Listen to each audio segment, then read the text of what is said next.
Hello hello साथीहरु, आज नि मैले एउटा भिडियो लिएर आएको छु। यो भिडियो चाहिँ स्याटरडेको भिडियो है त साथीहरु, हेरिदिनु हुन्छ भन्ने आशा राख्दछु। हाम्रो दिदीको ब्राइड टु बी को भिडियो है त। हामी अनविन भन्ने होटलमा गएको हो। त्यहाँ चाहिँ एकदम राम्रो ठाउँ छ क्या।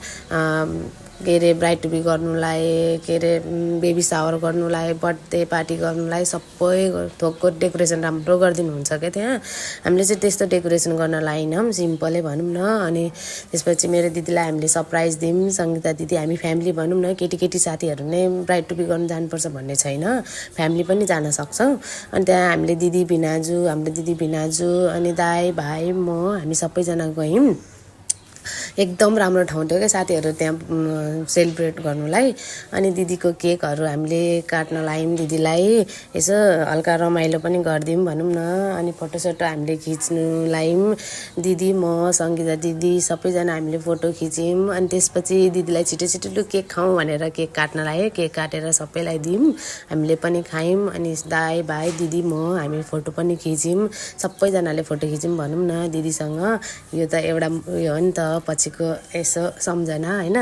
अनि हामी सबैजना बस्यौँ। बाहिर बस्ने ठाउँ यस्तो राम्रो छ नि साथीहरू। अनविनमा गएर हजुरहरू पनि त्यहाँ को जान चाहनुहुन्छ हजुरहरू जान सक्नुहुन्छ। अनि त्यसपछि हामीले खाजा ल्यायौँ मगायौँ। यस्तो मिठो खाजा होइन त्यहाँको। मलाई युनिक लागेको चाहिँ चप क्या, यो चाहिँ चिज चप। यस्तो दामी मलाई त त्यो जति खाएँ त्यति नअगाउने क्या। जति खाएँ त्यति अझै खाउँ लाग्ने।